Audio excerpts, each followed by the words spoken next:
And I'm here to tell you I'm going to fight it here in California too. But the thing I also want you to know, which you may not have heard me talk about much, but it's very important as I think about this and what we need to do in California and what I need to do. My parents split up when I was young. I was raised basically by a single mother, but not in some kind of sob story way. She actually gave me something money can't buy, which is the very clear example of her life and what she taught me, which is that you work hard and nothing's given to you and you've got to work for it. That's the most precious thing. She worked incredibly hard to keep the show on the road. We didn't have money, particularly, but she worked hard and she set the right example.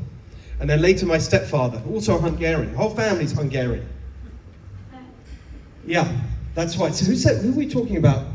Oh yes, about, you worried that I was Welsh.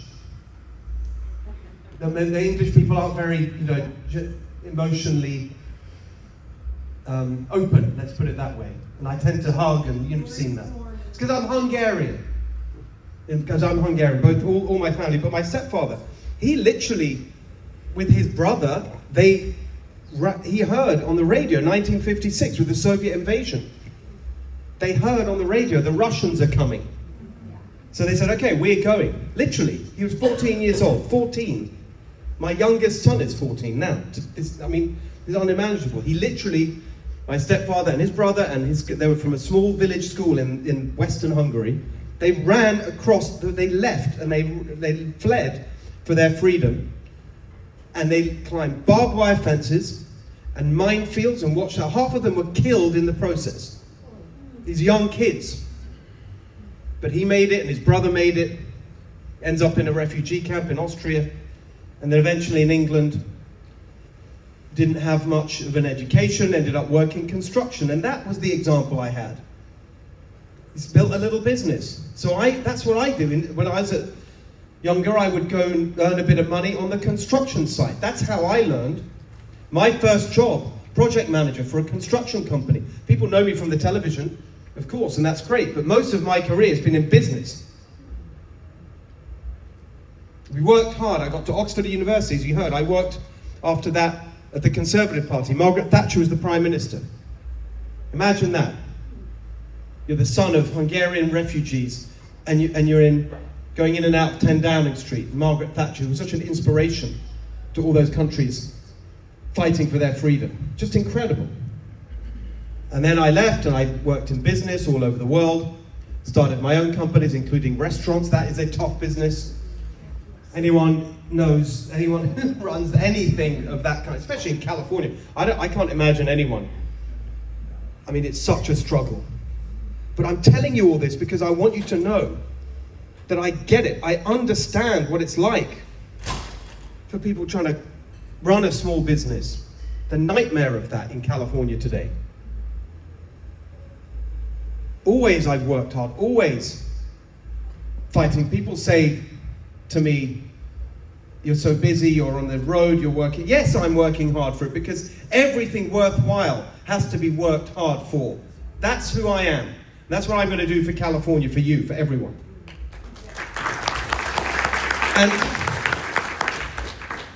And then, of course, we moved here, 2012. My wife, my two sons.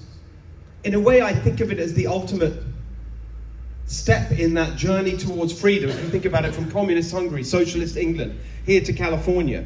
Or it should be, right? It should be. Because California should be what I always thought of California, my imagination, before we even moved here, as the ultimate expression of everything that's great about America. The California represents the best of America. Freedom and opportunity and energy and ambition and optimism and the startup hustle that we see here and the rebel spirit as well. That's really important. The people who came here, who made that journey all those years ago, across the Sierras in those amazing conditions, that founded this place. Just imagine what they overcame. That spirit of, we're going to do it. That's California. Do anything you want here. And that spirit is what's being crushed by these people. The stuck poop. That's what they're doing. That's what upsets me so much. Of course, and I'll talk about this a little bit, the specific things. The gas prices and all the rest of it. But there's something deeper, the way they're crushing the soul of our state, the spirit of our state. That's what's so infuriating. They just don't seem to get what we're all about in California. We're not some, peasant class that's just going to be obediently, putting up with this bloated nanny state bureaucratic government bossing us around from morning till night, telling us what to do. No way. We're going to stand up to these people. We're going to stand up to these people. We're going to lead that charge. Finally. So, that's what I'm fighting for. I'm fighting for working people in California, small businesses in California. They're being crushed more than anyone else by this regime, 15 years of one-party rule. Crushed. I see it every day, the struggle. This state, after 15 years of Democrat rule, has basically become a place where it's for the very rich or the very poor. Regular working people are just being squeezed from every side. It's absolutely outrageous what's going on. This arrogant ruling elite, they have no clue how painful it is. They have no interest. They think they're going to be in power forever. They think they can just get away with it forever. I've got something to tell them. Your days are numbered. We are not putting up with this for much longer. They have no idea what's about to hit them. I'm telling you, they've never faced a candidate like me. They have no idea what's about to hit them. Erica Kirk, do you remember that amazing speech Erica made? Of course, the beautiful one at the memorial, the Friday before. I watched it I was in Lassen County with a group of Republicans campaign event. We watched it together. What she said that night about Charlie, they have no idea what they've unleashed with this. Well, I'm telling you right now, one of the first pieces of evidence will be next November, when we surprise and shock the entire world, and especially this arrogant ruling elite in California. When we flip this state, we turn it red and make it golden again. That's what's going to happen. And you just go through, as you heard, I started Golden Together, this policy organization 3 years ago. I've been traveling the state, listening to people, learning about what's going wrong, developing the policy solutions. By the way, with a very, very important guide who's taught me so much about what's going wrong in California. She's sitting just over there. The great Susan Shelley. Yeah. The great Susan Shelley, star of the Steve Hilton Show. The only reason you should listen to my podcast is because you get Susan Shelley every other week. I'm just telling you now. And she's taught me so much, and I've been, as I say, developing the ideas, developing the plans. I've got the plans, I've got the policies. But we've got to turn it around. I mean, you look at what's, and I know how I'm going to do it. I've been working on it, done the work. You look at what's going on. Just take any of these issues. I mean, look at these insane, far-left, extreme policies. Just take one of the ways everyone's being so crushed financially. We have the highest poverty rate in the country. 35% of Californians cannot afford to meet their basic needs. Just take one reason for that: gas prices. Gas prices, because of this insane climate elitism. Their climate policies, the low carbon fuel standard and the gas tax and the cap and trade scheme and the refinery regulations, and crushing our own California oil and gas industry, meanwhile shipping it in from halfway around the world. It's insanity. Not when I'm governor. All that is going to go. We're going to get rid of the ridiculous climate regulations. We're going to open up oil and gas production in California again. We're going to do all this. And when we do that, we're going to cut the costs and lower the price. And we're going to have $3 gas in California. That's what we're going to get. $3 gas. Not $2.50, exactly. I was just going to say. So I'll just a little interlude here, which is, I was talking to the president a while ago, must have been a couple of months ago, when Elon, I can't remember. Anyway, we were talking, and on my flip phone, someone saw my flip phone earlier. I was spotted. and said, yeah, this is my phone. Anyway. Wow. I know. I haven't done the flip joke for a while. They were going to flip California with this flip phone. That's the way. Exactly. Anyway, we're talking on the phone and about something else, and then he just cut me off and said, hey, Steve, I just saw your thing. $3 gas. That's great. Keep saying that. You'll win the race just with that. And then he said, wait, what about 250? Try 250. Which I thought was the most Trump thing to say. Yeah. But we are going to have that. We're going to get rid of the insane energy policies that have given us the highest electricity bills anywhere in America apart from Hawaii. The gas prices is the highest in the entire country, including Hawaii. We have, imagine what genius is you have to be to pull that off. We have abundant oil and gas reserves here in California, but higher gas prices than Hawaii in the middle of the Pacific Ocean. I mean, these people, that's some achievement. On electricity, I want to be always accurate. We have the highest electricity bills in America apart from Hawaii. They've doubled in the last 10 years. They are double the national average. Why? Because of their insane ideological, dogmatic obsession, their climate elitism. It was the very first conversation Susan and I had on my show. I always remember it. This insanity, windmills and solar farms, ripping out the most fertile agricultural land in the world. I'm there the whole time in our Central Valley, taking out real farms and putting in solar farms. They want now giant floating wind turbines 1,000 feet high. That's the height of the Eiffel Tower, floating off the coast of California. It's insane. Not when I'm governor. None of that's going to happen. We're going to have natural gas-fired power generation. We're going to get nuclear power coming on board. We're going to have affordable, reliable energy in California so we can cut your bills in half. That's what's going to happen when I'm your governor. And that central thing of the California dream that we all talk about. Charlie talked about this all the time, and quite rightly. It's so foundational. Owning your own home. Owning your own home. I always remember the first time when I'd started a little company in England and we did pretty well. And I made enough money to buy my first apartment in London. I still remember, remember the feeling of walking across the threshold for the first time. I did this, I made this, I earned this.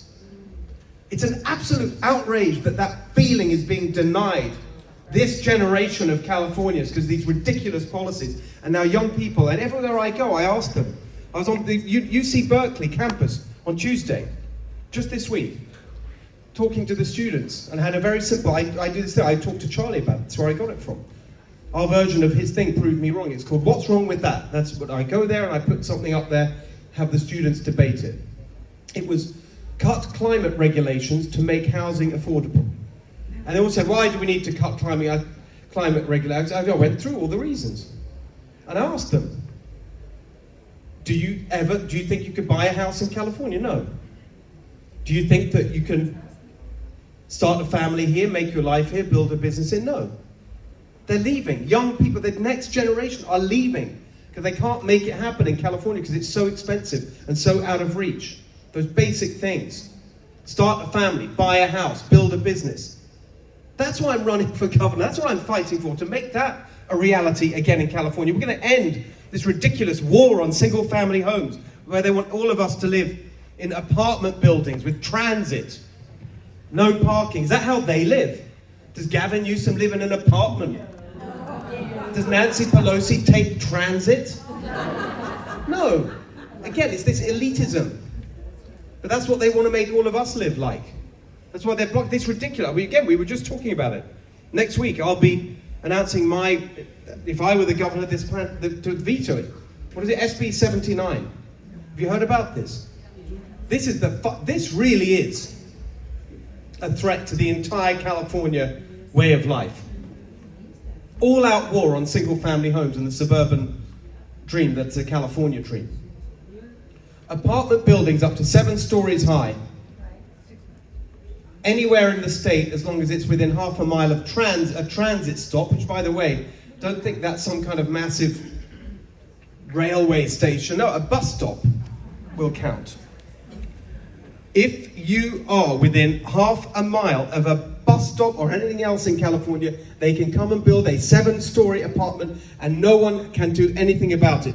You don't have a say, your local council has a say, no one has a say. It is all-out war on single-family homes and the suburban dream that is California, I'm telling you right now, I will veto that if it ever came on my desk, and we've got to work hard to get Gavin Newsom to veto it because there's not a lot of time left to go. We've got to stop this. We've got to stop this.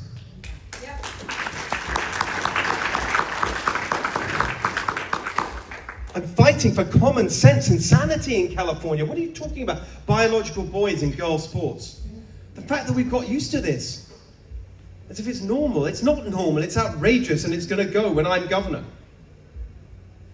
I'm going to overturn the piece of legislation. AB 1266 passed in 2013. It violates the California Constitution one way or another. I will make sure that law is off the books and we restore common sense and sanity to girls' sports, to schools, to education, to everything. Homelessness, my goodness. Again, we've just got so used to this, to tolerate something that is intolerable. What are you talking about, letting people live like that out on the streets? Year after year after year. We have 11% of the US population, 47% of America's homeless population. It's a massive scandal. A massive scandal. People left to live there like that. Not when I'm governor. We're going to enforce the... It's illegal to camp on the streets. It's illegal. It's always been illegal. I will enforce the law. If cities won't do it, if counties won't do it, I will make sure as governor that it's done. And we're going to get people the mental health treatment they need and the addiction treatment that they need. Common sense and sanity for California. That's what I'll bring as your governor. I'll fight for freedom and opportunity so people can follow their dreams again in California. But it's a couple of fights before that right now that we have to focus on too. And you've heard about it all day, and it's very important we remember. I was talking about it just tonight on local news up in the Bay Area, right from next door, CBS News. Prop 50. I'm fighting to stop Prop 50. Never mind beating it at the ballot. I'm fighting to stop it even getting to the point that this happens. $250 million they want to waste on this. That's why I filed a lawsuit 2 weeks ago. Gavin Newsom and Shirley Weber, the Secretary of State, ignored it. That's why this week I announced we're filing an injunction, a preliminary injunction to stop this happening in federal court. Now, I don't know if we're going to succeed, but we've got to try. We've got to fight this outrageous scheme to spend $250 million of our money on what is essentially corrupt contribution to Gavin Newsom's presidential campaign. No way. No on 50. And when we've done that, when we've defeated this outrageous scheme to cheat and rig our elections, and by the way, give everyone, when you talk to people about this and they say, well, Texas started it. No, they didn't. California started it. They've been gerrymandering for years. Right now in California, if we had fair representation instead of the gerrymandered maps that we have today, there would be an extra 12 House seats today in California. Don't tell me Texas started it. They started it here. But we need to finish it. And then when we've done that, there's another big battle right ahead of us. Voter ID. I'm fighting for voter ID in California. And the reason that that's so important is not just for its own sake, because we've got to stop the cheating every way we can. It's because voter ID actually is one of the ways we're really going to win next year and surprise the world. And I just want to give you the numbers because it's very important, and voter ID is directly connected to this. It's why it matters so much. We've got to get it on the ballot next year, because the way we win next year is through turnout, Republican turnout. That's the key. Here are the numbers. Next year is a midterm election. It means lower turnout compared to a presidential year. The political people, when they try and estimate the turnout for an election, they take the average of the last two. If you do that, the number is this. For total votes statewide, the estimate next year in California, 11.8 million total. So to win, I'll need just over half of that, 5.9 million votes. That's the target. 5.9 million votes. Now you hear all the time people say, well, there's not enough, you can't win statewide as a Republican, not enough Republican votes in California, can't be done. It's not true, because here's the number. 5.9 million is the target. Last year in California, Donald Trump, without even campaigning here, guess how many votes he got in California? 6.1 million. 6.1 million. There are enough Republican votes in California. We just have to make sure they actually turn out and vote for the governor's race and all the other statewide offices up and down. We've got to get Republicans elected at every level. We can do this. This is a much more Republican state than people think. It's a much more Republican state than they want you to think. They want us to be demoralized. No, that's why we've got to fight this campaign with such energy up and down the state to get our voters out. That's how we're going to do it. Here's the simple way of thinking about it. If everybody who voted for President Trump in California last year votes for me for governor next year, I will be the next governor of California with 200,000 votes to spare. The votes are there. It's one of the things I was talking to Charlie about. The turning point, the ground game, all the stuff he did so successfully for President Trump this time round. But actually there's something deeper, and it relates to what I was talking about right at the beginning about England and what's happening there and in Europe and New York. Yes, the policies and the plans that I've developed and voter ID and no on 50, all these things. But there's something really deeper than that. When I think about what's going on in England, I mean, you saw, we were just talking about it earlier at the table at dinner. You asked me about the president's visit to England. And of course he has to be polite. He's there doing deals for us. I don't have to be polite. I can't believe what's going on in England. I don't recognize that country. I mean, the socialist policies that are now destroying England's economy. But even worse than that, the assault on freedom. Did you see that story about the comedian? Got on a plane in Phoenix and he flew to Heathrow Airport, just like I do every Christmas time. We go back, Heathrow Airport, I know it very well. He's arrested at Heathrow Airport for telling jokes on the internet. They sent 5 armed police to arrest you. Be lucky to find 5 armed police anywhere in England. They sent 5 armed police to arrest him at the airport. And you think, oh, that's England. And then you look at the numbers. In 2023, under a conservative government in England, 12,000 people arrested for saying things online, for speech. And you think, well, that couldn't happen here. Really? Look at this bill they've just passed in the legislature. I'll have a lot more to say about it on Monday. Here in California. They want to censor us here in California. Right now, they've just passed a bill. Gavin Newsom's just about ready to sign it. So don't tell me it can't happen here. You look at Mamdani in New York and Newsom here and all these policies here, these socialist policies that have given us the highest unemployment in America, the highest poverty in America, the highest costs, as I said, everything a disaster, the worst business climate, on and on. Of course it can happen here. What do you think's going to happen if we have another 4 years of one-party rule in California? Where do you think we end up after that? So I'm telling you, as well as all these other things I'm fighting for, there's something really, really deep that reflects how proud I am to stand before you as an American tonight and to say this very clearly. I am fighting to make sure that this state that I love does not turn into the country I left. And when we've done all this, and we've won all these battles, and we've defeated 50, we've got voter ID on the ballot, and I'm your governor, and we start to change and turn things around, just imagine how that's going to feel, how great it's going to feel. There's a line. We're going to get this petition going to get Newsom to veto this censorship bill. And this line came into my mind from George Orwell from 1984, the book. I actually went to the place he wrote that. So it's a little windswept hut on the Isle of Jura, on the west coast of Scotland, where he wrote 1980. Very bleak, very appropriate. There's a line in the book, and it says something like this. One of the characters will imagine the future under Big Brother. that here's what the future looks like. Imagine a boot stamping on a human face forever.